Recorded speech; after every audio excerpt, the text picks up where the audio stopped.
First, find a comfortable way to sit, a comfortable posture, but don't think that meditation is about being comfortable. It's about being comfortable with being uncomfortable. Meditation is a training ground where we learn how to be comfortable with what's uncomfortable, because much of life is very uncomfortable. So here is where we start training our mind, or better put, our relationship with our mind. Most of what our mind does is waste our time and lie to us. Buddhism teaches us not to believe those lies and not to mistake those things the mind tells us as our truth. Some of it might be, most of it's not. We need to discern and investigate our thoughts, realize most of the time we are not our thoughts and our thoughts are not true, so don't own them as the self. The mind thinks, that's what it does. It can spew a whole lot of bullshit, and it can really F us up. That doesn't mean we don't learn how to use the mind in a critically thinking way. So meditation is to train ourselves how to use the mind and not get used by the mind. So when we sit,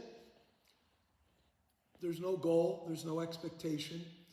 We're not trying to create any kind of experience. We're not trying to alter the experience we're having. Meditation, in terms of what we do, which is called Shikantaza, Zen meditation, just being present with what's present without judgment, without trying to alter it or change it. If you're in pain, sit with the pain. Now, that doesn't mean I want you to sit for 20 minutes in pain. What it means is stay with the pain a little bit longer than your mind would have you. So the minute we feel uncomfortable, our mind is instantly saying, change it, do something about it.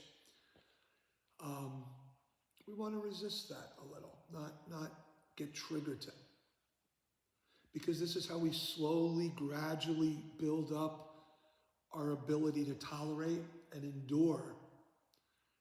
And endure doesn't mean suffer through, it just means being able to manage our own internal experience in response to an uncomfortable, difficult trigger. So the more we can sit and be comfortable with uncomfortability, the more we can endure and tolerate in our lives and not have knee-jerk, habitual, unskillful, harmful reactions because we're so quick to want to resist and push away. Because resistance and pushing away tends to be with anger and blame, and these are survival instincts that serve a purpose, but we need to change our relationship with them, because when we were Cro-Mags, they saved our lives from a saber-toothed tiger. But now we can have that same urgency, desperate reaction against the person that cut us off or didn't hold the door for us or whatever. So I don't want to talk too long. Stay with your breath. It's the most repetitive, present thing that's happening. What we do is we label. We observe and we label.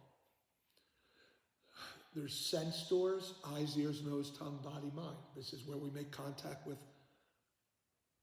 external stimuli and our own inner experience.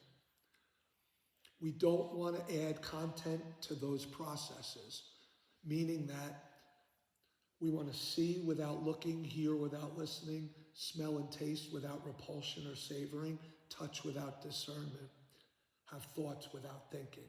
All this means is we don't add a narrative to the experience. So an example would be if I'm sitting in meditation, I hear a siren outside. My first response is to just note hearing and come back to the breath. Hearing.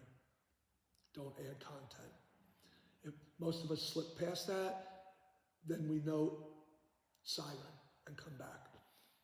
What we don't want to do is have the siren activate a memory or a future fear about a story we tie to that sound, meaning that I don't want to start thinking about a time that a loved one was rushed away in an ambulance and died, and then I start feeling sad. And then so the point is, we don't want to add anything that's not truly happening in this present moment. So we just stop ourselves from doing that by coming back to the breath. And do that kindly to yourselves. No judgment, no harshness. And it's crazy how the mind works. You know, we don't want to attach to the thoughts that come. Thinking. And then all of a sudden we think, wow, I'm really good at not attaching. Oh, fuck, I just thought. So just play with it, investigate it, see where it takes you. Notice this is the first foundation of mindfulness, to be with the body, the sense doors, and the experience. So if my knee starts hurting, don't start thinking my knee's hurting and I suck at meditation. Deconstruct it to its most conditioned level. Label it, throbbing, and come back. Tightness, come back. What's interesting is what we see is every experience we have is based on conditions that are temporary. When the temporary conditions change, the experience changes. Sometimes what perpetuates the experience is thinking about the experience and adding a resistant attachment to it. Like, I'm attached to it, but I'm thinking, I wish my knee would stop hurting. I wish my knee would. And guess what? Pleasure is the same thing. Pleasure comes just as quickly as pain comes, and they both come back and forth. So any quick questions before we start sitting? I know I just dumped a lot on some new people. So just try to sit with what is without daydreaming to get out of it. Might be a better way or an easier way to put it. Okay. All right, so we're going to sit.